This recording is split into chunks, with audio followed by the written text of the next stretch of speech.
Welcome to another episode of Emotional Nightmares. My name is Tyler. And I'm Nicole. And on today's episode, we're going to do what we do best, and that's kind of talk all over the place. Today we have a special guest with us. His name is Nate. He is going to share with us a little bit about his story, what it was like, what happened, where he's at today, and so on, right? So, Nate, why don't you take us through the journey, man? Alrighty, cool. Well, my name is Nate, and today I am 28. And, my childhood was pretty cool.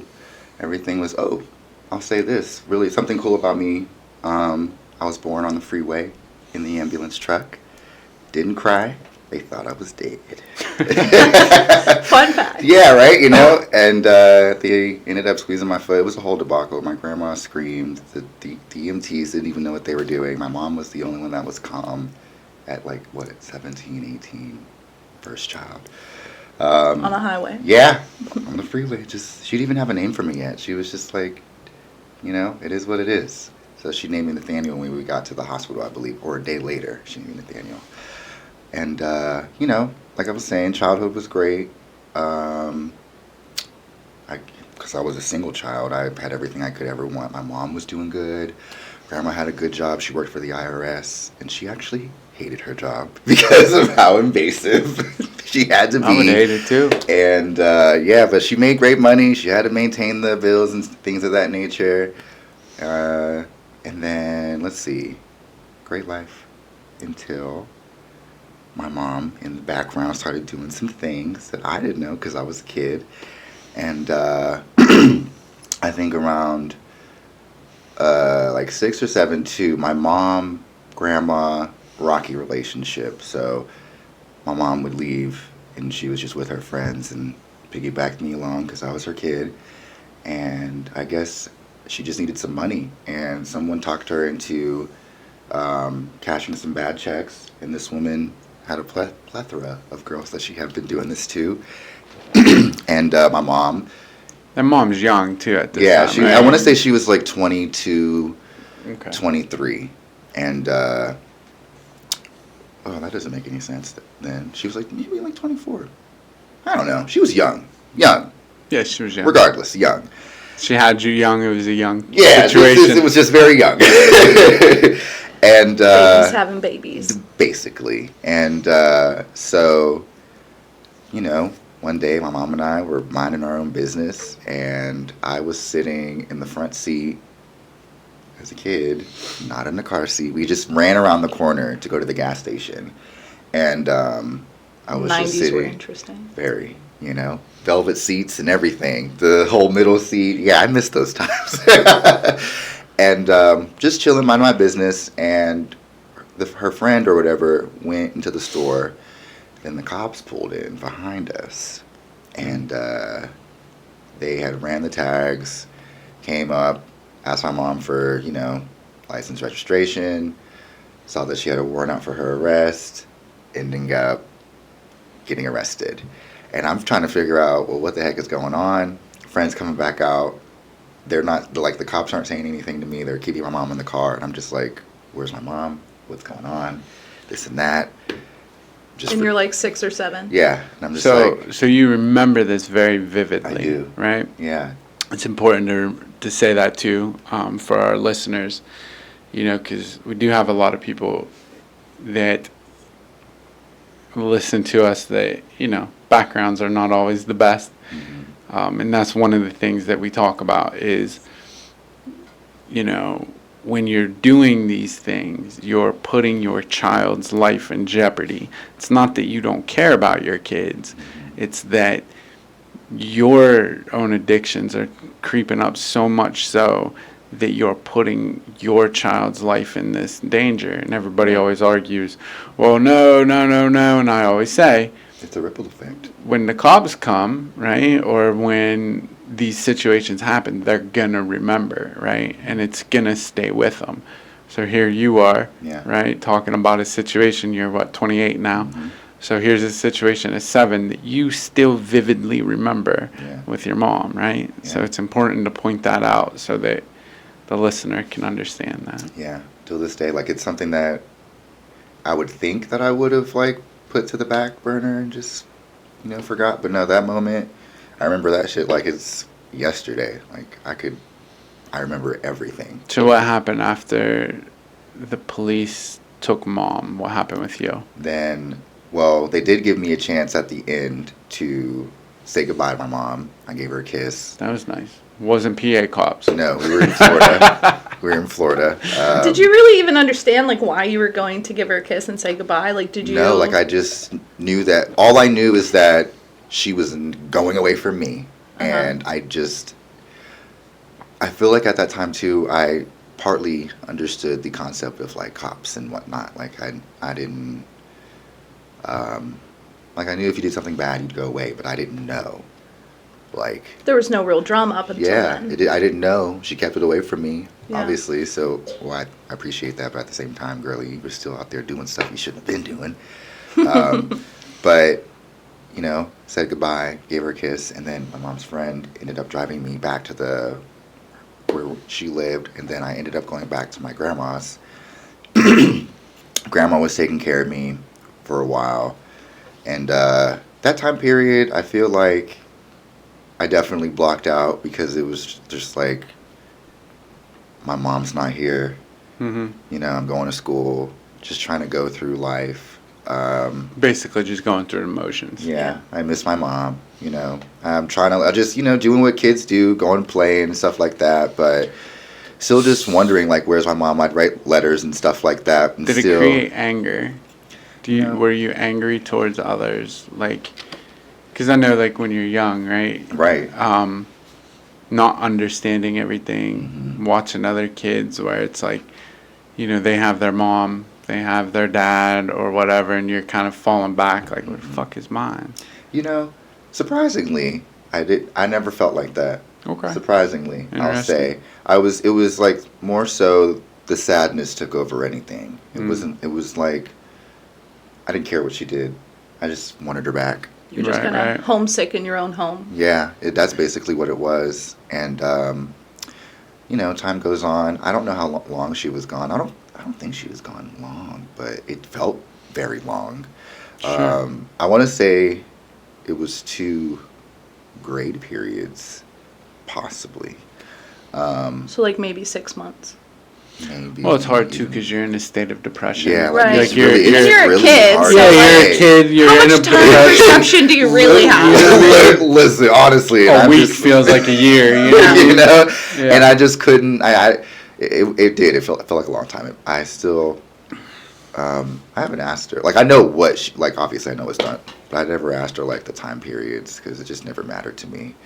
But I remember one day, I was coming home from school. My grandma was just really giddy, really excited. I'm just like, all right, it's just another day. And we're pulling down the road and we're pulling up to our driveway.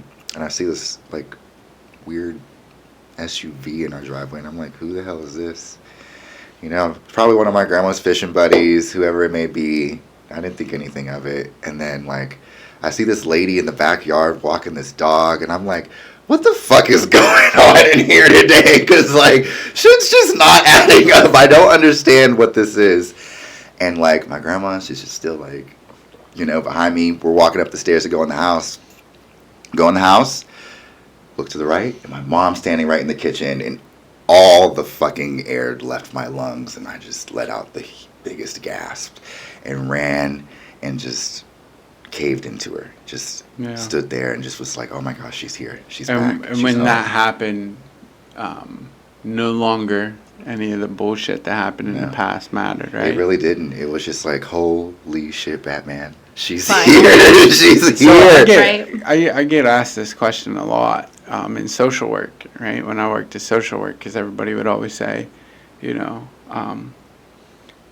well, isn't it better for the child if the parent's not around, if the parent's doing these things, and the parents are doing these awful stuff? And, like, my response is always, it doesn't matter Mhm. because to a child, what's that movie? The Crow, right? He says it best in the movie. He's like, mom is, how does he say that? Mom is he says mom is God on the lips of a child, right?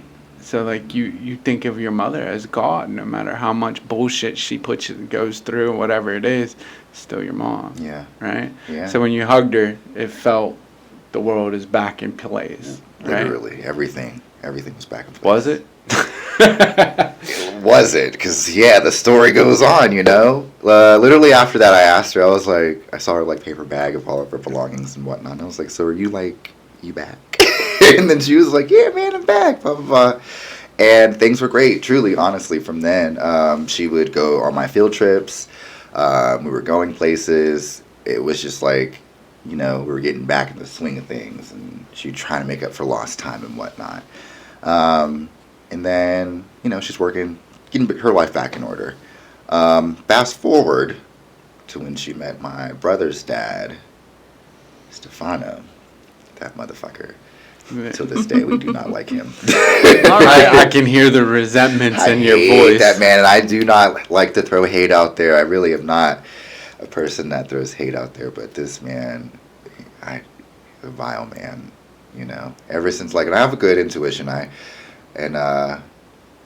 very spiritual, and I'm one with the energies and the signs and everything like that. And ever since I was a kid, I knew when I looked this man in the eyes, I was like, I don't fucking like you. I don't like you. You're not good for my mom. Fuck you. There's something about you I don't like. And how'd she meet him? I think she met him through a mutual friend. So we lived in a trailer park. It is not your typical trailer park because it was set up like a cul-de-sac, truly. Sure. Honestly. So you're down south. Mm-hmm. Okay. Yeah. And so we lived here, and then they lived diagonal from us. And I guess she worked with the nephew of my brother's dad. Well, no, the nephew's girlfriend of my brother's dad, and that's how they met. And when I met him, short fuck, I knew from there. Now, I don't have anything against short kings. Short kings are short kings, but this one, he's not. Not a king. He definitely, I knew he didn't like me and the relationship that my mom and I had. We were very close. My mom and I are very close, and I feel like he was trying to draw you're her child. You know what I'm saying? Was that you think it was a jealousy thing? He was jealous of how close you were able to be? Interesting. And so the type of person I am, when you show me that type of weakness, I'm going to exploit it. And so I'm not a disrespectful person. I respect people and things of that nature, but as a kid, I understood respect is given. It's equal. It's an equal street. It doesn't matter who you are. Child, adult, children, regardless. Absolutely. We just talked about that. I don't give a fuck. My grandmother and my mom taught me that, and it was kind of like their double-edged sword because when it came to them too, I used the same, come on now, you taught me this. This is what you taught me. So what happened with this weirdo? Yes. So, he just would... Stefano. Yes, he would try to, tell me things. How big of a weirdo was he? Yeah. It was just so weird. The look in his eye, just... I don't know what it was. It was just... Dead inside? I won't even say. It was it was a little bit of life in there, but he was just, apathetic. Honestly, didn't give a fuck about anybody else. Apathetic? Yeah, that's what I meant, apathetic. Yeah. Very just that, and, got my mom pregnant, and then that's where everything switched. I would just cuss this man out blatantly. You're not my fucking dad. Leave me the fuck alone. Don't talk to me like that. He was trying to control you, or he was trying to... nature. And some or of these was things... it because he was trying to give you stability? No. Because, I know, from myself, my stepdad, when he first came in, and I was like, fuck this too. guy. You know what I mean? Exactly I'm going to fight him. And then I'm later in life, I look back and I'm like, oh. Yeah. My stepdad was actually trying to give me stability. And I would give him that. I would give him that if it was trying to be, giving me, that backbone and just trying to support me. But no, even as I look back now, as an adult, you were just trying to draw a wedge between me and my mom. And... you deserved me cussing you out all those times. So, he got my mom pregnant, and that's when everything switched. Because my mom, she was a whore. He's not the father.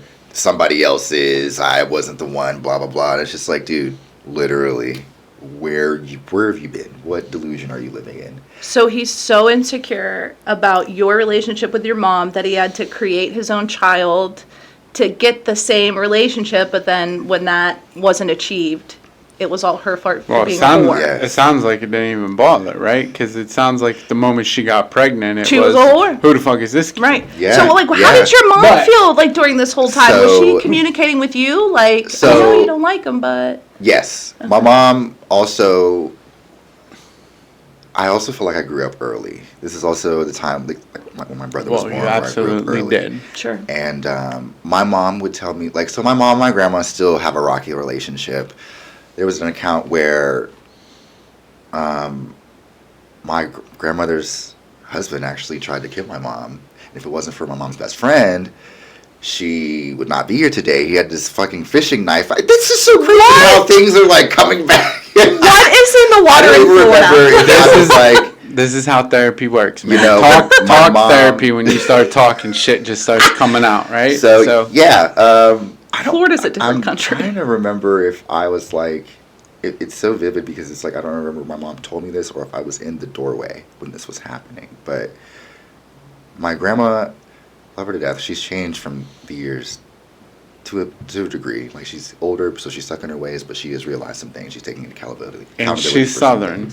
Yeah. Well, actually, the only true Southerner is me. My mom and my grandma are from Pennsylvania. Okay. So which is how you ended up back here? Yeah, my mom. Because that makes a difference. My grandma moved down to Florida because of her husband that she was, with or whatever. So she went down for a man. And dragged her children down. So there's like a whole cycle of... she's from the South. Right? But there's a big difference. Of like I try to explain people because, like, growing up, like, the older people in, like, North Carolina that I would meet, right? When, like, anytime I was down there, I remember, like, the older people down there, they're different, right? They are. I will say different. my mom would... You're different in the South than what you are up here. Like, up here, everybody's rude as shit, right? They are. Like... PA people are just rude, and like it's everybody's a jag-off. Yeah, everybody's a jackwagon and this, that, and the third. Right down south, it's wash your mouth out. Everybody's come on, it's time for dinner. Let's eat. Like we could argue and fight, but man, it's 5 o'clock. Like we're all about to eat, right? Yeah. And like we're gonna eat good too. Make the collard greens, but 15 people at one table. I love a good collard green. For real, right? Like at a picnic table, but. Yeah.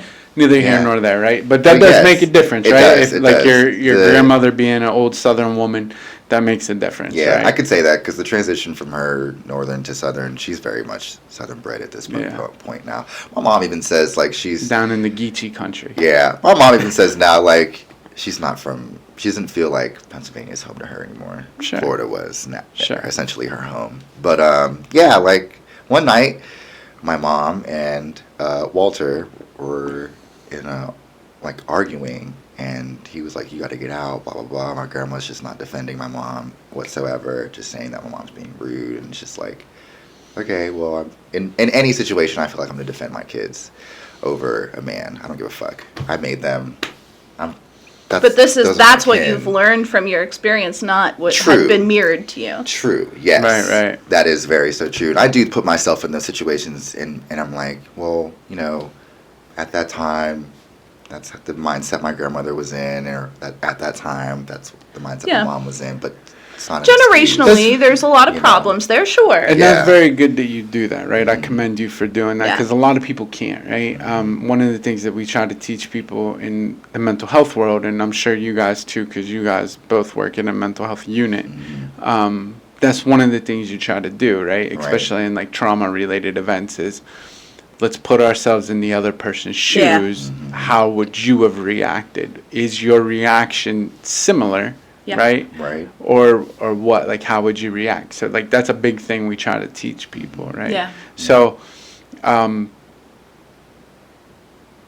we're going all over the place. He's doing a good job of keeping us on track. Yeah, you're keeping us on track. We're really. I remember. We both have ADHD, so like we're like, you know, shiny squirrel, like boom, you know what I mean? A thought happens, and we're like, oh yeah, like, you know what I mean? Something shiny. Let's cancel this podcast. Let's create a new one. Right. We'll call it Between Two Squirrels. Yeah, it's crazy. I love that. So, I love that. But yeah. But anyway, I right? got us. It's okay. I got us. I knew I was going to be the buffer. I got All us. right, It's take okay. us. He knows me, but Take just us back to very nice. let's go back into the Yeah. to the story, right? So, So Walter's gonna kill your mom. Yeah, it got real heated to the point where he got his fishing knife, and my mom had her back turned at this point, going into the car, and if her friend Nikki wasn't there to, like, you know, deflect the blade, and she got fucked up, and, you know, if she wasn't there to, you know, take the blunt of it, and my mom would have got stabbed right in the back. And What do you Lord think knows it was what the fuck over? happened. Money, anger, revenge, like what? You know, you'll never know. honestly, Right? You Like, know? we'll never and know. that's what I was about You to were like, say what? too. That's like a loaded question. Yeah, that's we'll fair. never know. I don't feel like we'll ever know, but I will say this about Walter. He was a very, another one like Stefano. Oh, okay. Wanted to Okay. draw a wedge between the family, wanted my grandma to herself. I just found out in my adult years that he was abusing my grandmother. I didn't know that she was getting fucked up by this man. Yeah. I didn't know that she was going through all these things. She hid it well. Unfortunately, that happens a know? lot. That's how we Yeah. started off this whole podcast, was with an episode like that, right? Yeah. So here's the important thing, though, right? Is your brother's being born, right? To Stefano. Yeah. Boom. Where are you at mentally? Okay. Because this is playing. Because when the very first question I said to you is, where do you want to start? And it was when my fucking brother was born, right? So obviously, Honestly. It sounded so bad. This is a crucial point in your life. Is I'm brother just being wondering, born. like, my question is did you realize your mom was pregnant? Like, did you watch her belly grow? Yep. And were you I was like, gonna oh, say, shit? But this is what. Okay, so we're gonna have the talk. My mom, my grandma both sat me down and were like, "We're gonna have a brother or a baby is gonna come into the world, and you might feel these feelings of jealousy, blah blah." And I was just like, "I'm probably not, because I'm 10. You know, I got to live some of my life and, you know, take care of the baby. I'm fully functional. I'm fully good." They're like, "No, you're not gonna feel like that once the baby's here." I'm like, "Dude, no, fuck out of here. I have imaginary friends. I have my toys and games. Yeah. Like, dude, I'm good. I'm set, you know?" You've adjusted I'm well. like, I'm well. I can Yeah. make a little cereal myself. I can make some pancakes if I want to. I'm fine, you know? That's what it was. But life changed. And the story was, it wasn't that bad, but my mom's pregnancy was very rough. Because of Stefano and the drama and Christy and everybody. So, like, my mom had to deal with them living right here, and they were trying to fight my mom Because your mom wasn't with Stefano anymore? because they were trying to say that my mom was sleeping with other people, Oh, and right. the baby wasn't Stefano's. They Sure. were just all on this hate train. And my mom, I remember one day we were picking up my grandma from the bus stop at the front of the cul-de-sac, and then we went back home, and as we were riding back home, Christy and her sister were, like, walking past us to go to their house. And Who's Christy? I'm sorry. Okay, so Christy is the nephew of Stefano. That's the boyfriend, girlfriend. That's how my mom met Stefano. right. Okay. The friend. Yes. So, you know, she's walking past and we're riding by, and my grandma, she's fucking, like, 4'9". Like, She's a small she's woman. a small woman, but she's got fury. We were literally not even parked. The car's still moving. She jumps out of this car, rolls up on this woman who was like 5'10", and puts her in a straight chokehold. In her nice trench coat, like I said, she works at the IRS. I wanna She meet just Grandma. got off work. She had a nice little bow in her hair. Like, everything. It just pissed her off because she was laughing at my mom as we rode by. And after, like, you know, my mom has to get out of the car. She's like, Mom. My mom has a belly. I'm in the back seat, like, holy fuck, what's happening? My grandma, you know, my mom gets my grandma. They come back over. My grandma goes inside, changes her clothes, puts her hair in a bun. She has some green stirrup pants on. Grandma. She got her sandal in her hand, and she's ready. Dog. She got her grandma. sneakers on, Bud and Light she chose her said, she real grabbed my quick. mom's keys and was like, you know, they're like, what are you doing with the keys? Okay. Whoop, whoop, whoop, whoop, whoop. My mom got me, took me to our neighbor's house. Because she knew that shit was going down in the Yes. neighborhood? And there are gay neighbors, Kenny and Michael. Love them to death. R.I.P. to Kenny. He died just recently. Love him. He was a great man. They took me over there, and then their dog, Angela, who was a Chihuahua, she was a fucking bitch. They Love all her are. to death. That was my I hate girl. Chihuahuas. R.I.P. to her. She was great, but she was the one that watched me. She watched me as I sat on the fucking couch. Yeah. The Chihuahua? Yes, the Chihuahua. Oh, the Chihuahua probably wouldn't have let it move. Confused. I'm The like, okay. Chihuahua Angela supervised me while Okay. Penny and Michael went with my mom to They try got to big defuse dog the energy. situation. So I'm sitting on the couch like, Angela, please don't fuck with me. So I'm like literally up on the couch. And so It'll bite you. I look out the window. My mom, grandma, and Kenny and Michael are out there trying to defuse the situation. My grandma Hold comes on, out. time out. It's funny, right? Yeah. It's fucking I'm just picturing this The little dog. She is, and she was watching me on. And if I moved, she would fucking growl. Have you not met there's the Chihuahua in your life? It's just the way that we It's real life. It's just the way we casually. fucked him up. He would have rather been in the street. So no, I get that. It was just a is casual, real like life. the And that's dog. how I like, really the dog am is in real watching life. me, like it's supervising me as I'm on the couch. Like it was just funny. Like Not that the adults Not- stand a chance in his Not- life, but this 2-pound dog. All right, Angela, man. she was that girl. She was All that right, girl, I'm back. dude. No, you're Back. good because it is funny how I just was like, yeah, no, Yeah. It was blah, like blah, it blah. was, That's how I dog talk about supervising me. everything in life. I was making pancakes and the dog was supervising. But yeah, Staying in my lane. All right. so I'm like looking out the window. I see my grandma barge out with my mom's keys. My mom's like, you don't know how to drive this car. Oh, It was a God. 5-speed at the time. And my grandma was like, I know how to ram this bitch into a house. I know that. About my daughter, yes, I know what the fuck I'm doing. So they get the keys from her. She goes inside, comes out with a butcher knife. They take that from her. She puts it on the car. Then she goes over there, and she's like, come outside, bitch. Come outside. You want to talk, you want to laugh, and you want to talk all this shit? Come outside. Yeah. She ripped out their ACs out of their window, threw their fucking barbecue, their grill all over the place, banging on their door like, come outside, And I'm sitting in the house just like, wow, this is really happening in front of my eyes. Cops come, everything. So I sit back down away from the window and I'm just trying to watch Judge Judy. That's so crazy. I remember all these things. Like as I'm moving too, Angela's growling at me and I'm just like, dude, I'm not going anywhere. I'm I will sitting watch here. the Judge Judy and I will Like behave. I'm just here, I'm existing. So like Getting 15 prepped minutes for later, grandma to be on Judge you Judy. know what I'm saying? Like I'm trying to prepare myself for the worst. How old are we again? 10. Okay, we're at 10. Yeah, All we're right. still 10. All right. So like 15 minutes later, my mom comes over. First thing I say, is my grandma in jail? And she was like, she laughed. And I'm like, no, please stop I laughing. am so serious. Is grandma in jail? She's like, no, everything is fine. Police were able to defuse the situation. No charges were held against my grandma or anything. And, things were, from then on, like, they didn't want to bother us because my grandma's about that action. Grandma makes it weird. And it's always been like that. My grandma. Crystal. Grandma's about that action. I'm not messing with grandma. Nah, she's taking them so- on the neighborhood. Yeah. And also at this time, too, I forgot to mention that my mom is on probation. Because, after she had gotten out of jail or whatever, she's on probation now. Right. And my grandma made a decision to uproot us and move to California. And that was like the whole crazy situation because we had to leave my mom, being that she was still on probation, and she was also still pregnant with my brother.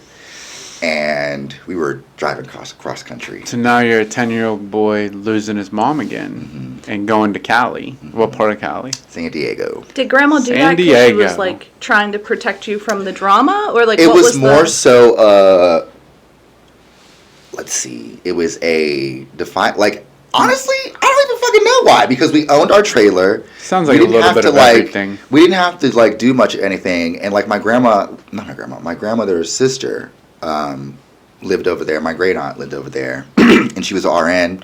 She was making great money, and I guess she just wanted to change the scenery, wanted a change of life, and Yeah. just like, all right, we're selling the trailer, we're going across country, we're doing it. Who'd your mom live with at the time? She lived with some friends, a friend, Rebecca, that she worked with. Okay. Great lady, southern Yeah. woman to a T. beer in the right hand, cigarette in the left hand. Virginia Slim, probably. She had that nice nonetheless. little bouffant hair. Love Like, that. I loved her. She was such a great Yeah. woman. Rebecca was... Shout out to Rebecca.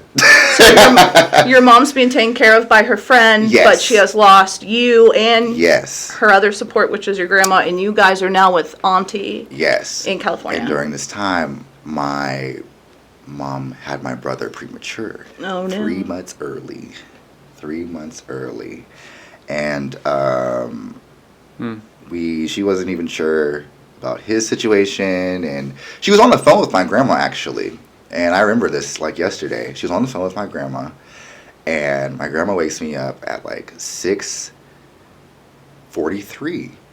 And she was like, your mom had the baby. Your mom had the baby. And I'm like, what? Let me go. Like, you're just waking me up. Woohoo! And I'm like, wait, she had the baby. It's a little bit early, you know? And he was see-through. He didn't even have nipples developed yet. He had to be in the NICU for a very long time. And, you know, it was like another situation for me. I'm just going through the motions of, you know, living. Yeah. Because my mom's not here. Right. And it was just a very weird situation. Now, I don't know if it was before my mom came or after my mom came when the molestation started happening. Because... To you. Yes, the time periods are all, like, fuzzy there. Of course. Because it just was like... A lot of trauma. Yeah. Because there's a lot going on here, right? Yeah. Like, Yeah. like It takes a lot of like time. Mom's There's grooming gone. and that. Well, not only And that, he's like going there's a through lot of stuff. stuff. Like mom's gone again, the brother situation, and I imagine that's confusing too, right? Like you got this brother, but you're not sure if you have this brother, Yeah. like because you're young, you don't really fully understand what the NIC unit really is, Right. right? Right. And then on top of that, understanding like, do I even want this brother, right? Because Right. like it's kind of like. Is Did you this mean feel- this guy's coming, gonna stay involved? So you're dealing with a lot of trauma, right? Yeah. And then I want to know if, like, you felt a connection, like, even to yourself, to anybody during that time. Were you, like, just kind of so absent or empty that, like, were you able to connect to things? You know, thinking back on it, like, I think that I used my imagination to not even be. Sure. So to this day, I have a very vivid imagination. My grandma was like, you're going to lose it one day, so take care of it. And I'm like, I don't think I'll ever lose my imagination. So I was like, always it's a playing with my defense friends. mechanism. Yeah. It's what held you together Yeah. during those times, right? So Yeah. now we'll go into the hard subject, Yeah.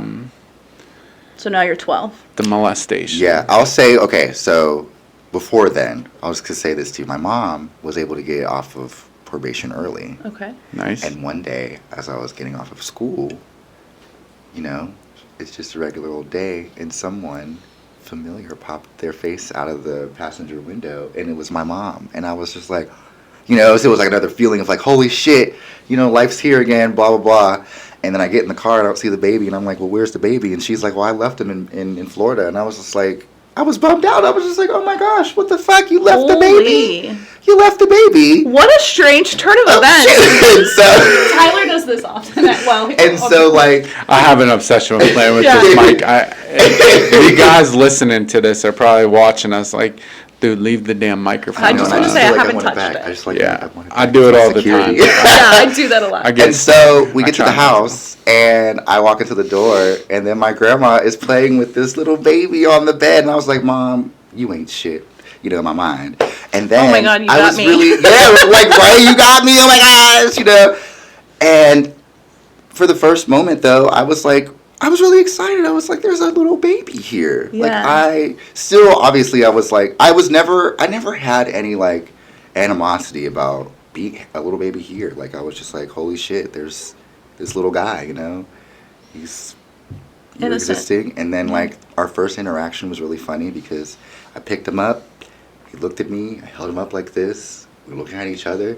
he started crying, and I was like, oh my gosh, he's trying to eat me, get the baby. We all laughed. And it was a good time. It really was. And I really embraced being a big brother. I was helping my mom feed him. I was just there with him. You guys have a good relationship now? I got into an argument with his fucking ass not too long ago. But are you guys close? We are close. I fight with my brother. Yeah, all the we time, are but- very close. Okay. He has, like me, we both got mental health issues, and I'm trying to get him to understand, like, he's not the only one in life, and I'm trying to get him to realize, like, I'm right there with you. I try to level with him, and he thinks I don't understand. I'm like, dude, He's young yet. I get it. Yeah, he's 18, so I Yeah. get it. But yeah, from like things were great, things were good until someone relatively close decided to just shatter my whole world, and it was just something that was made to be so normal, something just so like it was supposed to be, and This like, was a relative? Yeah. So after the first time that it happened, did you tell anyone? Nope, and I still haven't told anybody to this day. Well, I told my friends, obviously. I've told my Well, friends. now you're telling the world of YouTube. Yeah, right? I am. But, okay, so that's important, right? Mhm. Is because one of two things either happen, right? We either tell somebody and then we're told that it's not real, Mhm. right? And we You fall know- back on it. Or you don't tell anybody because of fear from the other person. I'm afraid of what my mom will do. That's fair. I'm not afraid of what people will think or tell me that it didn't happen. Till this day, I'm afraid what my mom will do because I know she will kill him. She will kill him. Yeah. Yes, and I mean, that's I fair. won't I would say do the same. anything because I know. I mean, you probably But should at the be same killed. time, I've thought about this, and John has talked to me about it too. He's like, you need to really just sit down with your mom and talk to her about it. Luckily, I will say, none of my siblings have been around this man without supervision or alone or any of that nature, and Yeah. I've always just been like, How did you end up? unfortunately, though, maybe there might be other kids out there, Yeah. right? Sadly, That this yeah. piece of shit has touched, yeah, right? and I always feel guilty because I'm like, Well, I don't be should guilty. say something, because what if there are other children? Right. Sure, and know. there probably is, right? Don't feel guilty about But that. don't be own guilty that. about it, right? Yeah. Because at the end of the day, like, unfortunately, after it happened, you started being conditioned to Mhm. not, right? Yeah. And then, I mean, I these remember, sick fucks, that's what they do, right? yeah. I know Nicole hates it when I talk like this, because we're going to get I banned don't from hate it. YouTube. Yeah, I mean, I right? do get worried about the filtering from YouTube, but I mean- no, I don't hate when we talk. Like, because he's right. Like, listen, like, if I had ever, I don't care if the boys or any of the girls or whatever are 98. If they tell me something like that, and if that person is still available to not be on the earth anymore, I might help him with that, or them, or whatever. I couldn't say, like, put in that situation. I wouldn't, because that's pretty serious. But in other settings, I just don't threaten violence. That's all. I don't, but if anybody wants to commit violence against these people, I'm not gonna say eye for an otherwise. Eye But for that's an eye. neither here nor there, right? We don't promote violence. Please don't hurt nobody. We don't want anybody hurt or harmed in the process of making these videos. Amen. Right? Clarity statement, right? We have a disclaimer. Yeah. We are not promoting violence. We are promoting the healing of mental health Yeah. and the healing of trauma, right? Amen. Yeah. But you're going through a traumatic event, right? So as this is happening, go ahead and go from there. And it's I don't want to go off subject. You're good. It's also, too, in the back of my mind, this happened to my mom, someone that was relatively close as well.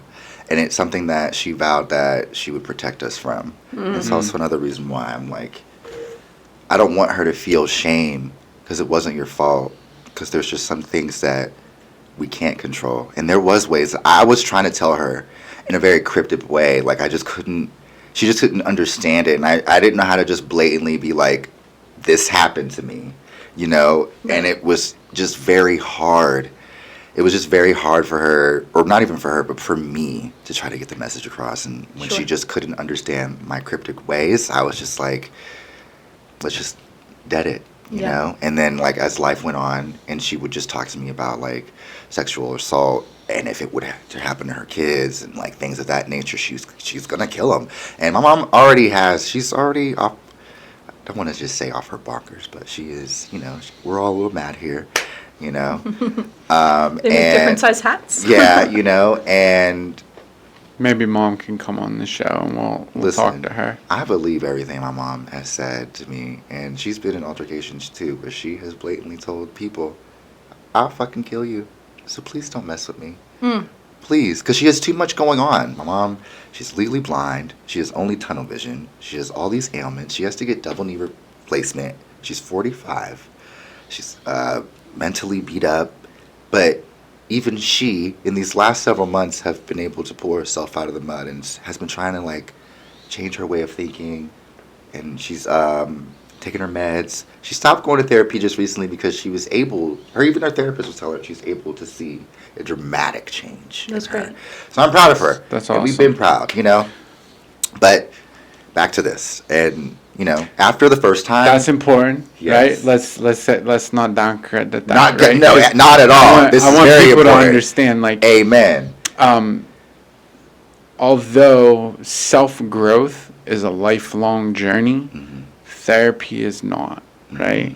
And, like, because people will always say, well, I gotta go to therapy the rest of my life, I don't want to do this.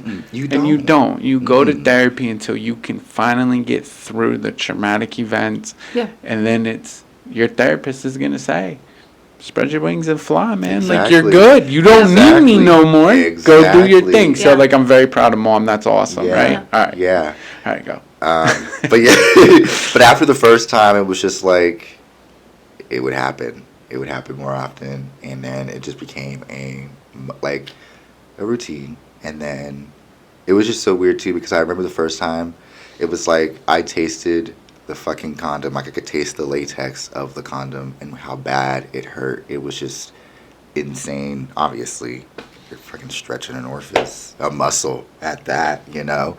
And for a long time, I used to blame myself, you know, because that's what you feel like. You know, you feel just like, I brought this on myself. I let him take advantage of me. And then after a while, and like truly understanding and being around mental health and not just working in it, but just learning about it, you know, I was like, oh, that motherfucker knew. That motherfucker knew. And you knew Well, it's exactly definitely what the fuck not you're your fault, doing. man. Like, right, you're a kid. exactly. Like, And I was a kid. I'm a Like, we fucking can- kid, dude. You know, it's funny because, like, we think that, right? Like, Yeah. I'm a child and I should know better. And, like,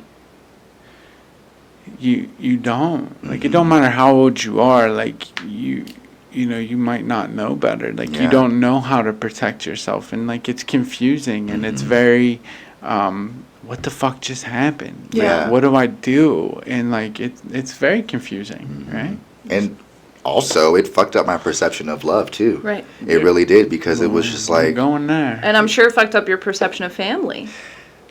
yeah, like it fucked up my perception of love as far as like, this is what, And men in general. yeah, this is what it was supposed to be, you know?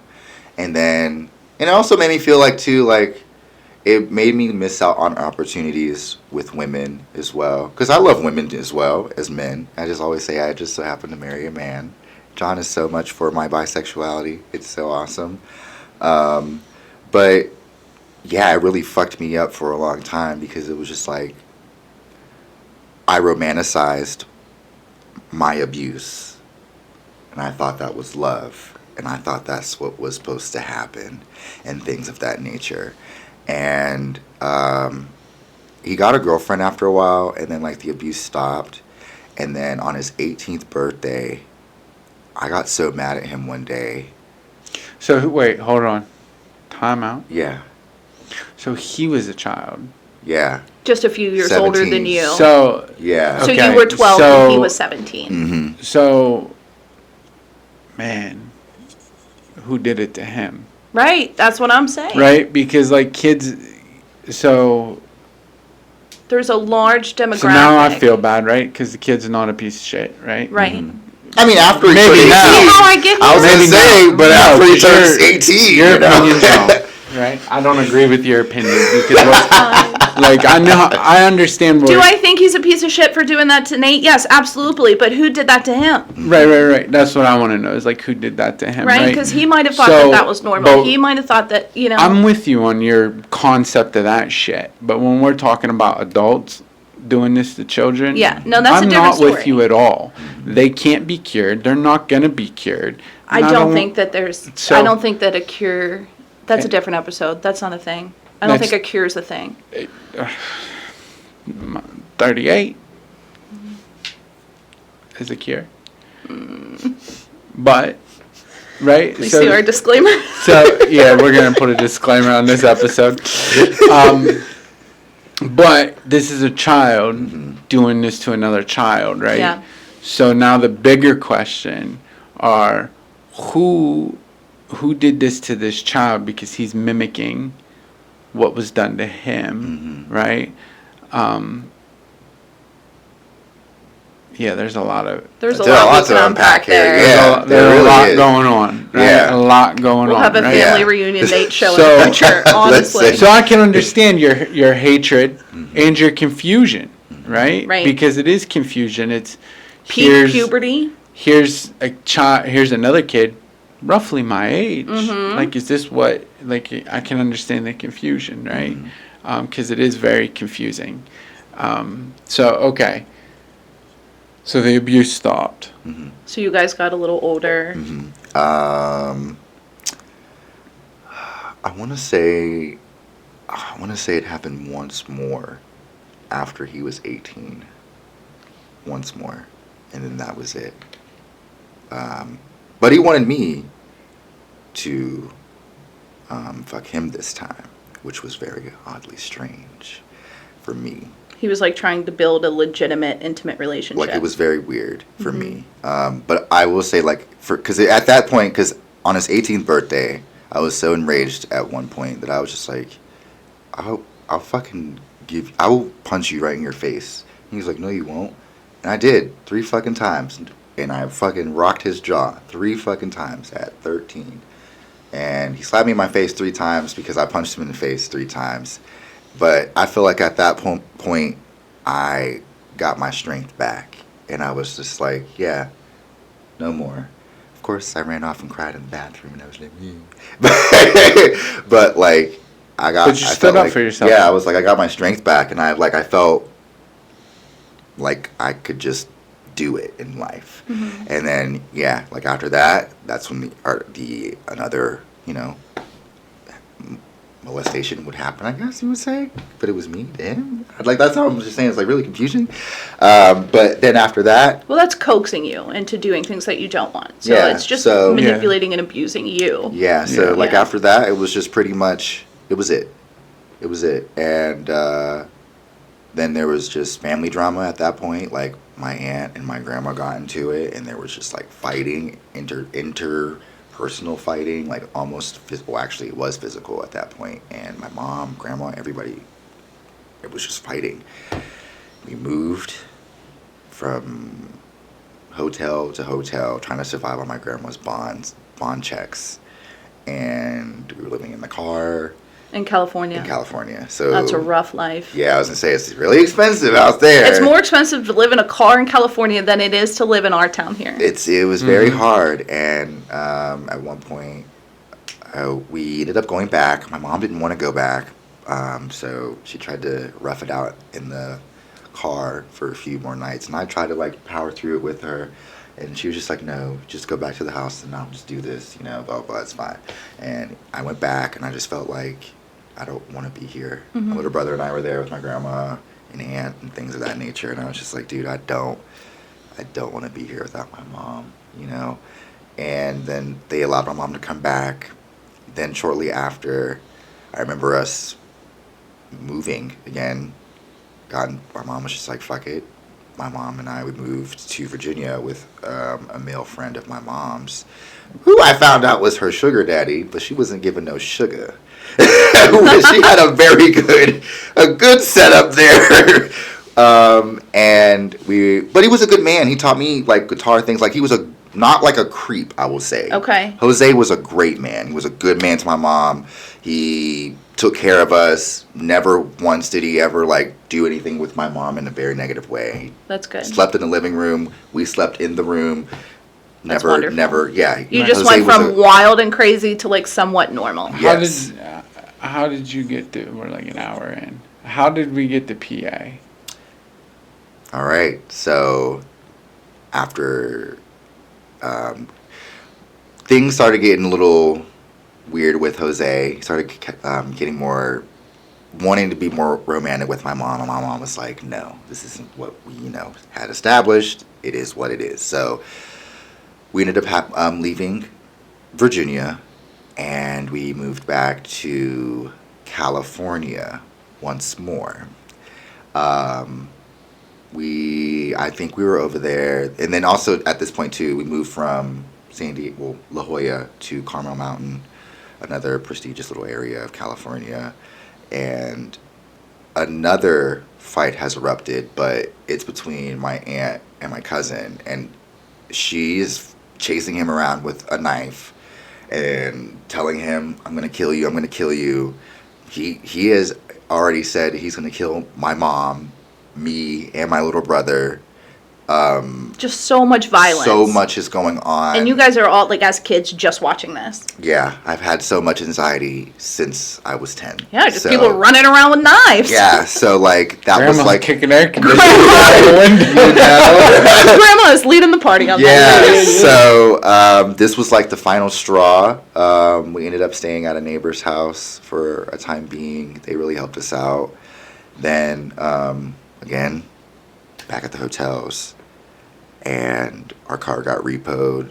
That was about the just really iceberg, hard. the tip of the iceberg. And then at that point, we came back to Florida for, I want to say, about 4 or 5 years. At that age, too, I also experienced my first encounter with racism. Okay. That was fucking insane.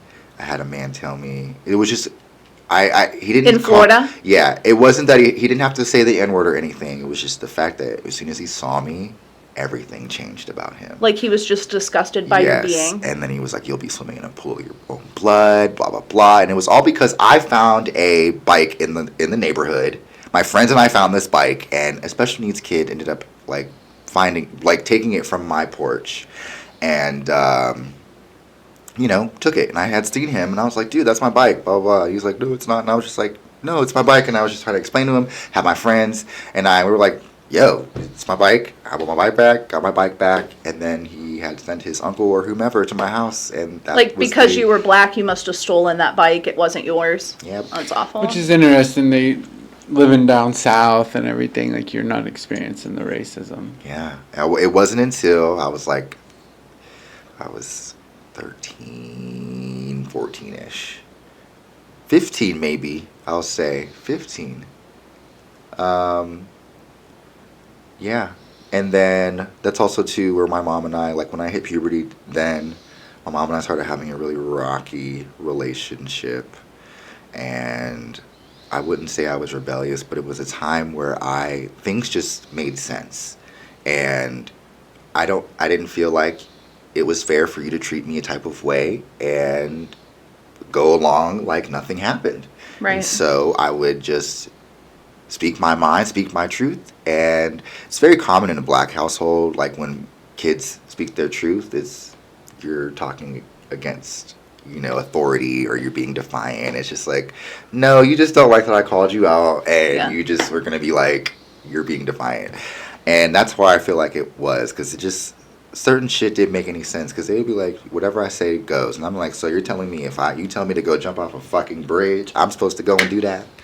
No. Well, I think too, also at the same time, once you in the metaphorical sense, once you punch the kid in the face the 3 times, you have now found yourself to where you're no longer accepting Yeah. anything, right? Which is also a downfall too, right? Because it also becomes I don't know what boundaries are. I don't know where my boundaries are. I just know I don't like this, therefore it's not going to happen. Yeah. Right. Problem is some of this stuff, right, is like justifiable Yeah. boundaries. Like, Right. you can't do this. Well, I don't want to, like, I don't like it because I don't want to do it. So now we become rebellious, right? I could say that too. I was a little rebellious. Sure. And I would just do shit. Well, and he went from And- watching people run around with knives to now all of a sudden he's supposed to listen to them, like, Yeah. Right. and he's reclaimed his own person. So now we're 18. Let's jump up there. Okay, so we moved. We gotta jump somewhere like yeah, that. that's fine. Another homeless situation in Florida again before we moved back to PA. So my uncle was like, come up here, blah, blah, blah. We'll take care of you. And we end up moving. I was actually 16 when we moved up to PA. So through that time period, there was more trauma. My uncle would physically abuse me as discipline. I've had my fucking... I've had my shit rocked. I thought at one point that my windpipe was broken because he punched me in my throat. And then as I'm trying to breathe to get up, he's just yelling at me, get up, get up, get up. My mom's in the background just watching, letting it happen. And I just, in the back of my head, I was just thinking about a time where she's like, I would never do things to my kids or have things done to my kids that I don't do. Right. And the fact that you just stood back there and watched this shit happen was very unbelievable. And I just went down. And it was like 17, I want to say, it was 2 weeks before my 18th birthday that I started going on Craigslist and going to the classified ads and just started being fucking wild. Yeah. And You decided that a wild lifestyle was something that you could handle Yeah. instead of something, what your Instead uncle of- was delivering. yeah. And instead of like most of our episodes, most of our guests, us included, we found like heroin, right? Right. You found sex as the way to escape, right? Yeah. So sex became the addiction. It really did. And I didn't realize it until I met John. And like I talked about it like I did when I talked about Angela so nonchalantly. He was like looking at me horrified, like, what the fuck? Like, and then Because you've known him for a very young age. Yeah. Yeah. So, like I was just on the classified ads, and there was one time, because normally I was never a bottom. So a bottom in classified terms is the female, and the top is the guy, But so this one day I decided I was just in the bottom, and I told the guy, I was just like, listen, don't come at me. Don't do any of that shit. That's just fucking weird. Like, I'm not with that. Like, that's just, don't do it. Cool, everything was copacetic until things happened and they weren't. And Sure. it just was like, it was so weird because it was just like, I felt like I lost my power again. And I felt I was violated, and I felt These are gross. strangers on Facebook. Basically, or basically, Craigslist yeah, at we're that just point. strangers, yeah. And then I just felt like my body just went autopilot, and I was just like laying there again, just like fuck. So you know? what do you think it was? Because today I know you as just this brilliant soul. Like, I don't know what it is about being around you, but it makes me feel safe to be around you, and it makes me feel like I can always just be exactly who I am and say exactly what I want to say to you, and there would be no judgment. It would just be acceptance. And if it was wild and crazy, you'd do the whole girl, and you would tell me about Exactly. I don't know. So, like, I what feel happened? like John happened. John was my saving grace because that man talked me off the bridge, figuratively speaking and literally speaking. He's talked me off of many occasions where I wanted to kill myself. And he's just a happy-go-lucky person, and I could just never understand with all the shit that he's been through too. Like, his mom was a heroin addict, and he's seen people die, and he's helped people shoot up, and all types of things. He should be broken, but he's not.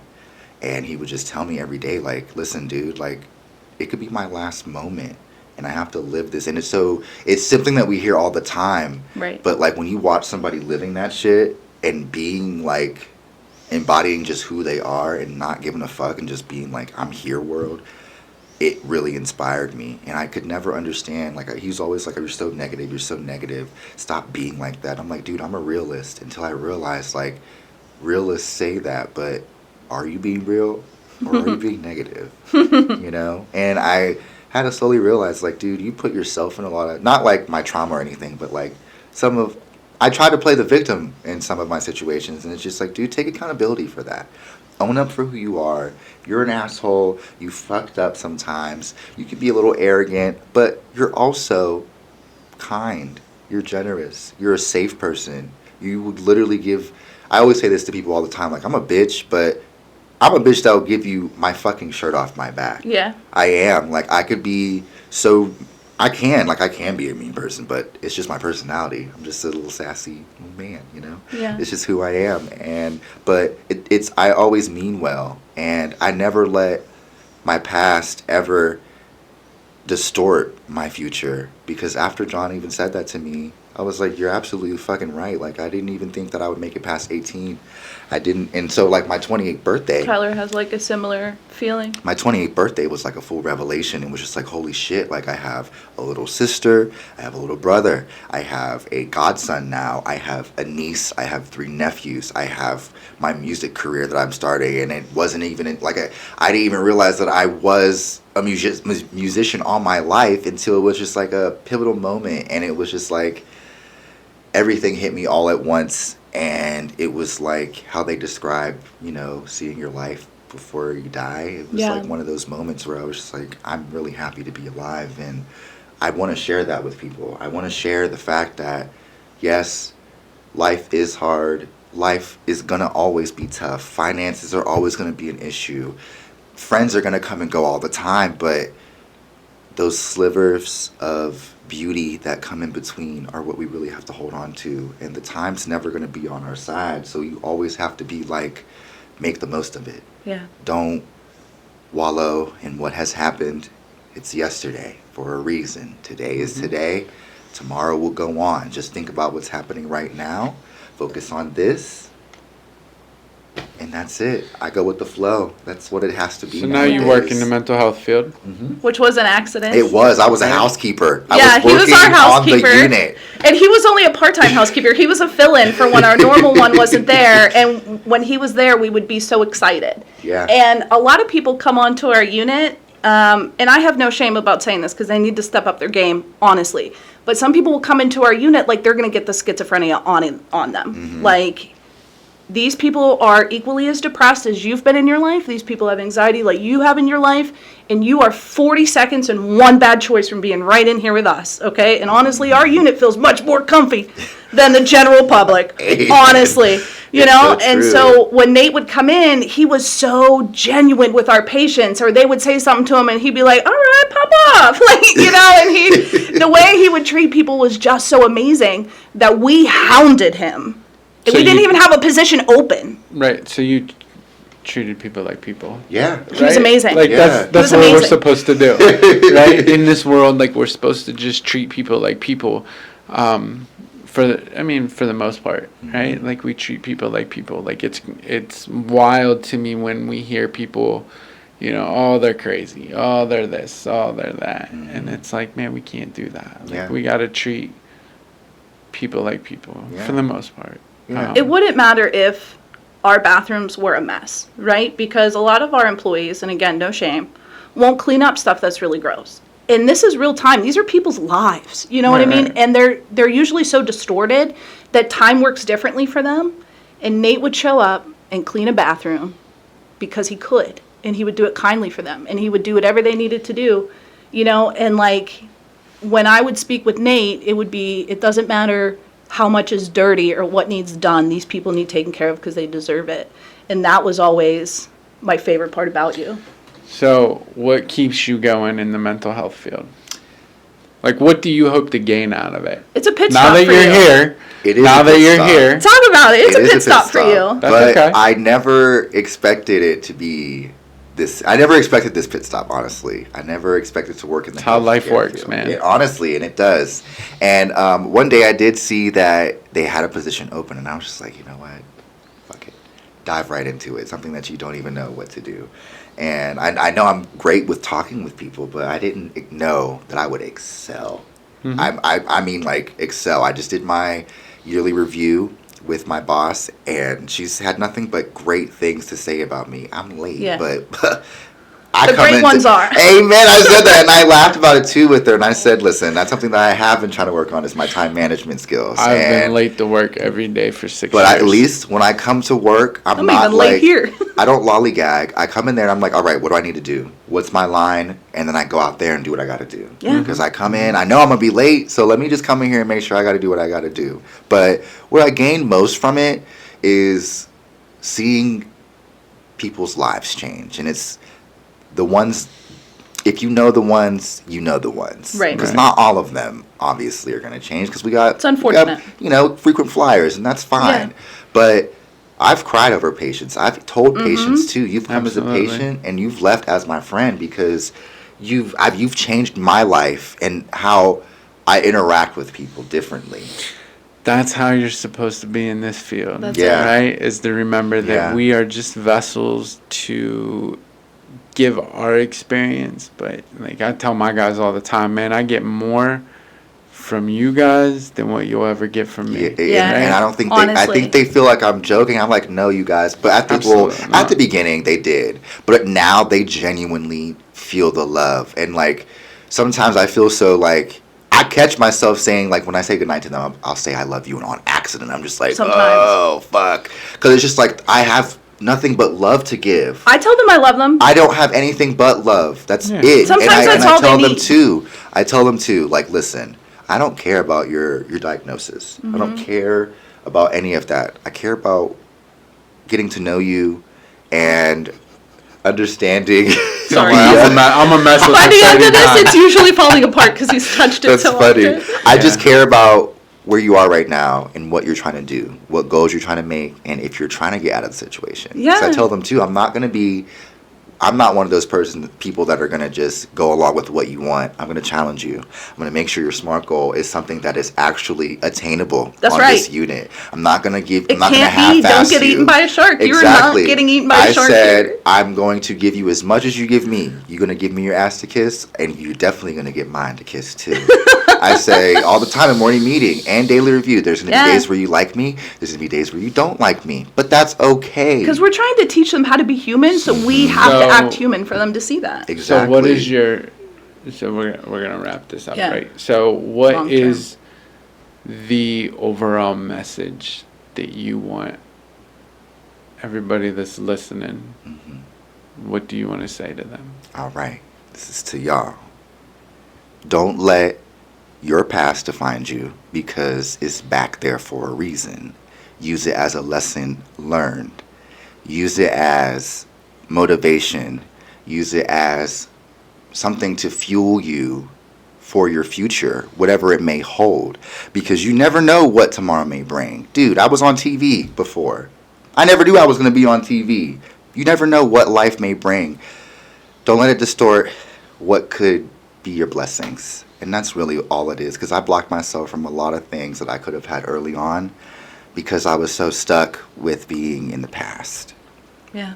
Amen. So now you're using music as a coping skill going forward. Do you Yeah. have like a website you want to? Not necessarily a something? website, but if Okay. you look me up, N3D, on Apple Music, Spotify, YouTube, I think on Instagram it's the only N3D __.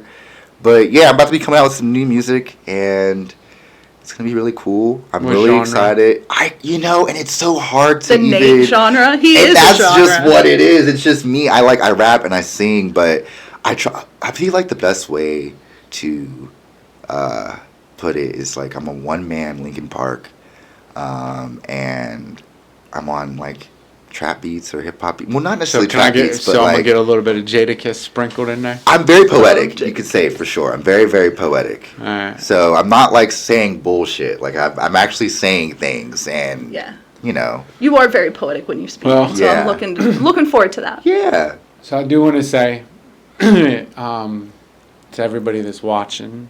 So if you are, if you've made it this far, man, because this. Hey, our this last all- one was 116. We're doing good. So Yeah. Well, I do want to say that if you have been a victim of sexual assault, if you have been sexually abused in any way, shape, or form, you can call the national number, which is 1-800-656-4673. They will get you the help that you need and get everything aligned for you. So if you have been or are currently experiencing some form of sexual assault, please don't be silent, right? Allow your voice to speak. Tell someone, speak about it so that we can overcome it. If you have been a victim of it, please seek counseling help for that so that we can overcome that and heal from that trauma. So I'm going to throw that out there because it's very important that we say that, if not for nothing. You guys could have been anywhere in the world today, so you chose to be here with us, and for that I appreciate that. Yeah. Keep happy hour happy. And let's wrap it up. Right? So share, subscribe, send this to your friends, and then tell them to send it to their friends, and so on and so on. Keep coming back, man. We hope to see you on the next one. Thank you. Thank you for watching.